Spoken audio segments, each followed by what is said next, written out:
সবজি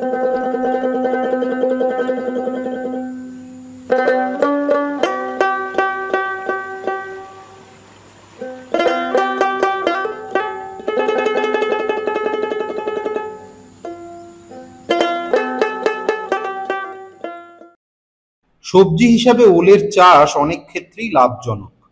সঠিক প্রযুক্তিতে চাষ করলে ১৩ থেকে ১৪ গুণ ফলন পাওয়া যায় অনায়াসে।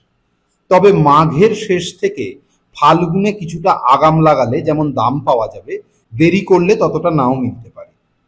শুধু মাথায় রাখতে হবে, বর্ষার সময় জুড়ে যেহেতু জমিতে ফসল থাকবে, সেহেতু একটু উঁচু জমি ও জল নিকাশির ব্যবস্থা থাকা দরকার। ওল খেলে গলা চুলকায় অনেক সময়, তাই অনেকে ওল খান না, কিন্তু ওলের মধ্যে ছুঁচলো ক্যালসিয়াম অক্সালেট থাকার জন্য এমনটা হয়। নতুন কয়েকটি জাতে তার পরিমাণ কম, তাই গলা ধরে না এখন।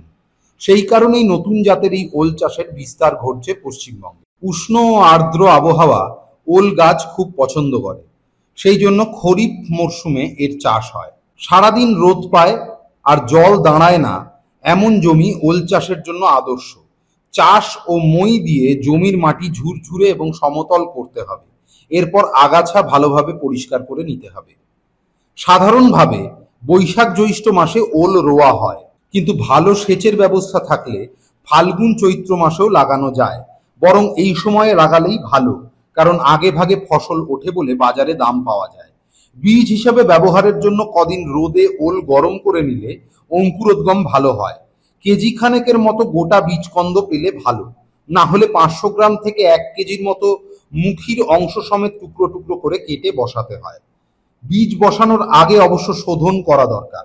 পারলে থকথকে গোবর জলে বা শুধু জলে লিটারে ৩ গ্রাম ম্যানকোজেব বা কার্বনডাজিম ও ম্যানকোজেবের মিশ্র ছত্রাকনাশক গুলে বীজকন্দের টুকরো মিনিট ১৫ ডুবিয়ে রেখে ৩ থেকে ৪ দিন ছায়ায় শুকিয়ে নিতে হবে। কাভুর বা বিধান কুসুমের জন্য ২.৫ ফুটের আর দেশি জাতের জন্য ফুট ৩ ১ হাত গর্ত খুঁড়ে শুকনো গোবর সারের সঙ্গে কিছুটা ছাই ও আধ মুঠো হিউমিক অ্যাসিড দানা সমপরিমাণ নিম দানা মিশিয়ে জমি প্রস্তুত করতে হবে। মুখির দিক ওপরে করে গর্তে বসাতে হবে। মাটি উঁচু করে রিংয়ের মতো জল নিকাশির ব্যবস্থা রাখতে হবে। বীজ লাগানোর ১.৫ মাস পর ৫০ গ্রাম ইউরিয়া ও ১০০ গ্রাম ১০:২৬:২৬ সার ও কিছুটা হিউমিক অ্যাসিড দানা চাপান দিতে হবে। এর ১.৫ মাস পরে ৫০ গ্রাম ইউরিয়া, ৫০ গ্রাম পটাশ এবং কিছুটা হিউমিক অ্যাসিড দানা মিশিয়ে জমিতে দিলেই যথেষ্ট। নাম শ্রী বিমলানন্দ গিরি, আমার বাড়ি দক্ষিণ কাশীনগর। আমি একটা ওল চাষ করি। ওলটা লাগাই আপনার ওই ফাল্গুন চৈত্র মাসের দিকে লাগানো হয়, এবং এই চাষ করতে হলে প্রচুর পরিমাণ জৈব সার লাগে। এতে জৈব সারটা প্রচুর পরিমাণ না দিলে ওলটা ভালো হবে না, আর রাসায়নিকটা দিতে হয়। তবে রাসায়নিক হচ্ছে ওল লাগানো সময় বেশ বড় করে গর্ত করতে হয়, করে তাতে জৈব সারটা দিয়ে আর রাসায়নিক সারও দিতে হয়। যেমন আমরা এই যেটা পটাশ, ডিএপি, রাসায়নিক সার কিছু দিয়ে অল্প দিই, কিন্তু জৈবটা বেশি দিই, দিয়ে লাগানো হয়। তাতে ওলটা বড় হয়। নাহলে জৈব সার না দিলে ওল বড় হবে না, শুধু রাসায়নিকতে বড় হয় না। আগাছা বেরোলে হালকা নিড়ান দিয়ে মাঝে শাক জাতীয় কিছু চাষ করতে পারেন। বর্ষায় গোড়া উঁচু করিয়ে মাটি ধরিয়ে দিলে ভালো। ওল ফসলে রোগ পোকার আক্রমণ বেশি হয় না, তবে অনেক সময় গোড়া পচা রোগ ধরে গাছ ঢলে যায়।